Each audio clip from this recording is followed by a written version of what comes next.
Well, howdy, tubers. Well, a little bit back at it. With all the situation going on with the death of Marlon and trying to find out when the funeral is, and sure glad that I was able to go ahead and fly over the day before he died and take video. Was sure great. And then my dad, of course, still in the hospital there, and Mom said he slept real good, but he's just still slurring his speech, and he's coughing a lot from, which the nurse says yesterday when he was doing it that's a good thing. But they say he doesn't have any saliva or something. They're supposed to get somebody in there about that deal. But I'll show you what I've done.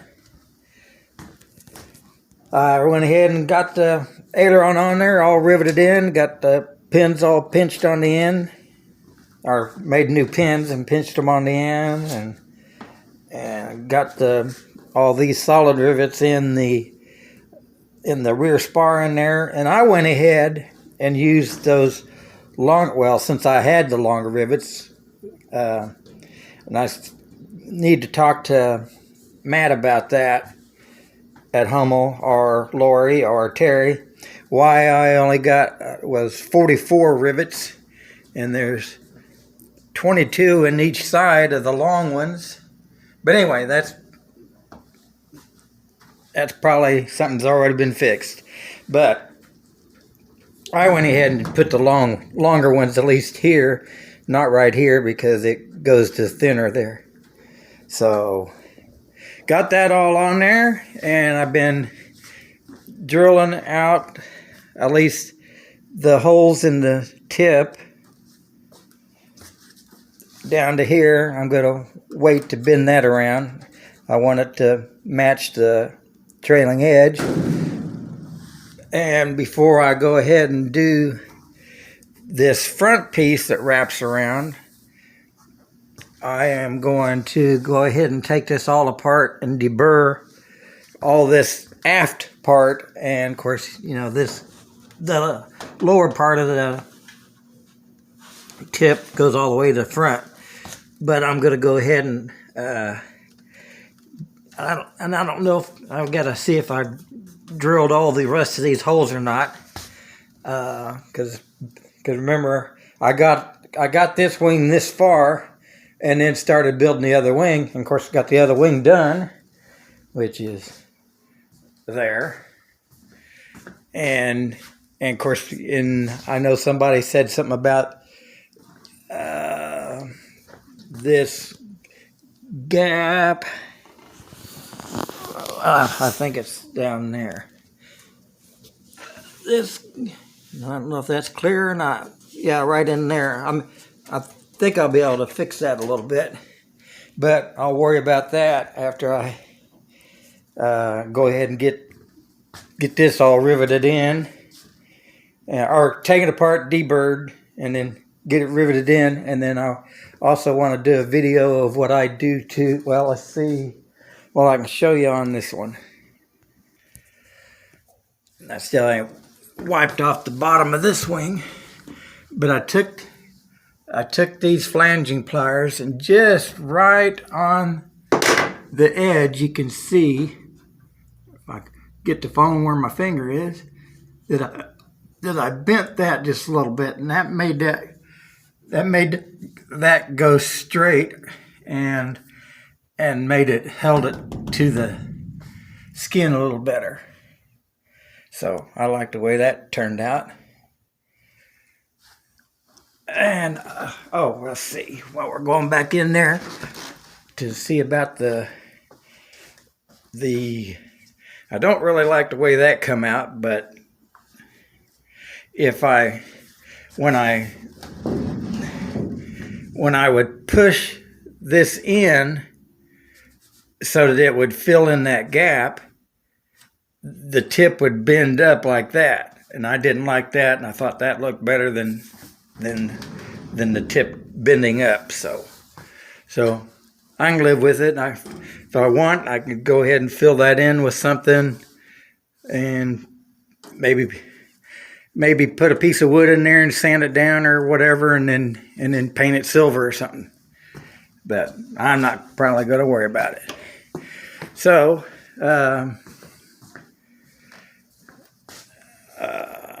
let's see. Maybe I'll just pause this one and then get this. Of course, I don't know how long it's going to take me, and I may get phone call or text or whatever from my mom. So, well, yeah, I'll just link them with that PowerPoint, I think it is. I guess they call that an app thing that I've got on my phone. So I guess I'll just do it that way. That way, won't put a bunch of videos, and I won't go over to the Hummel sign here. Well, I did, but I wasn't going to, so that it looks like it goes on into just more talking or showing or whatever. And also, I'll probably put some of that when my sister's just sent a text message with question marks. So anyway, we'll get to the rest of this on an extended video. There you go, and God bless. And thank you to everybody for all their comments. Okay, tubers. Well, I already screwed up the video of doing those flanges on the bottom. I had the camera all set up and on the tripod, and forgot to turn it on. So I just deleted that video and starting all over. So just show you that I kicked the bucket there. Well, can. They of course got that all off and got this all deburred. Didn't have to do that. That's the laser cut side, but deburred in here and in here. And I know I keep talking about deburring, and I know there's probably been some time where I talked about why. And of course the reason is to get all those chips out of there that are in between the two skins that you're putting together. And of course you're taking a little bit of weight out of there.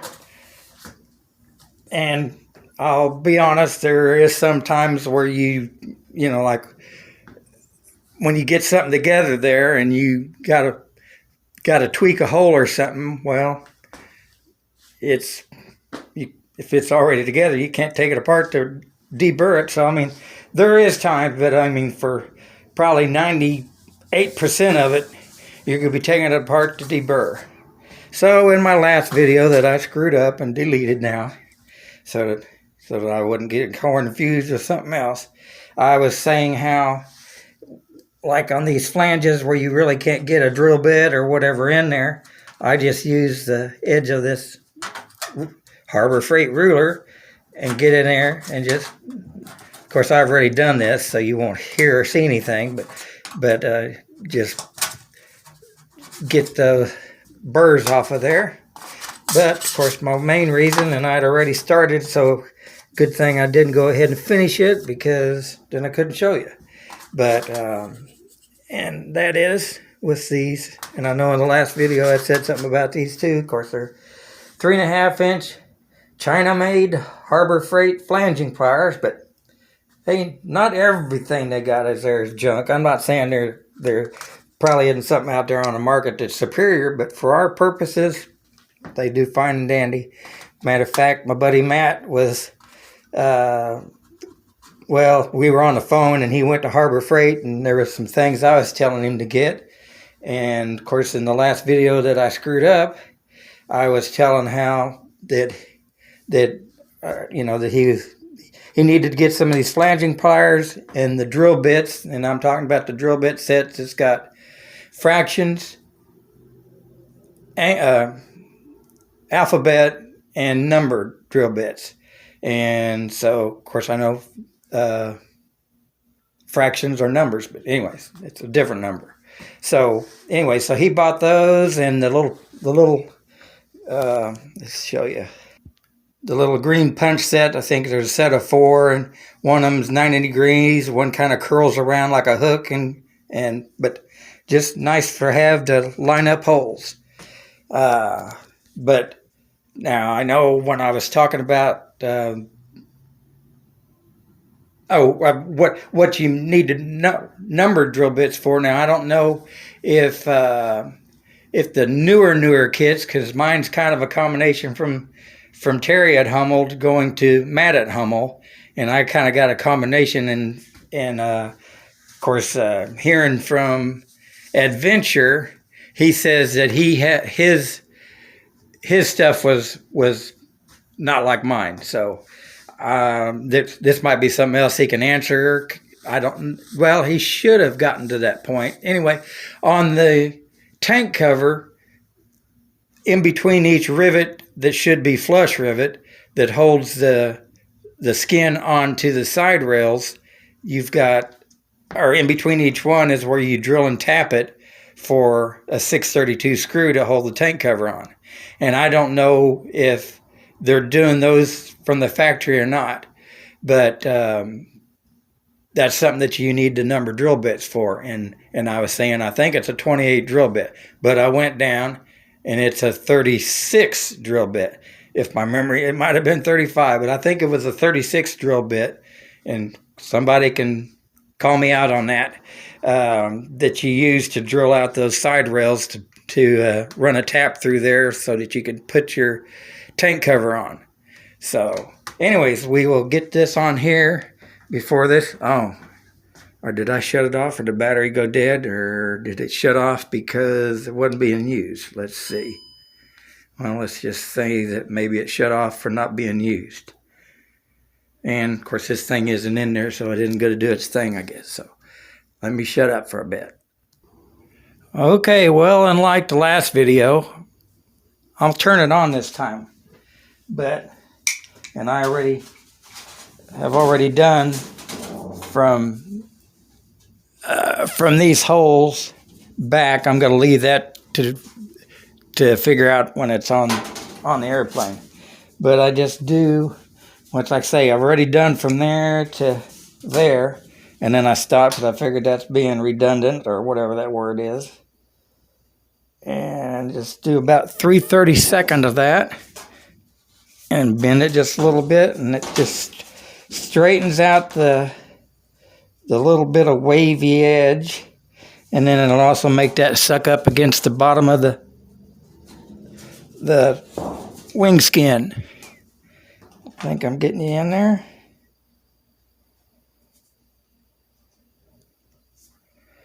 Oh, and I know I was saying in that last video, now I'll straighten this up a little bit more when I get off of here, but I know I was saying on the last video that I would have liked to have done this on the leading edge of on the leading edge pieces. Now the scratch builders, they can if they, because you know how I did it on the leading edge of the center section, but on the outer wing panels, where on the kit, of course, they come with a full length piece, but on your kit, unless you've got access to a 8-foot brake. I did my first one in a 4-foot,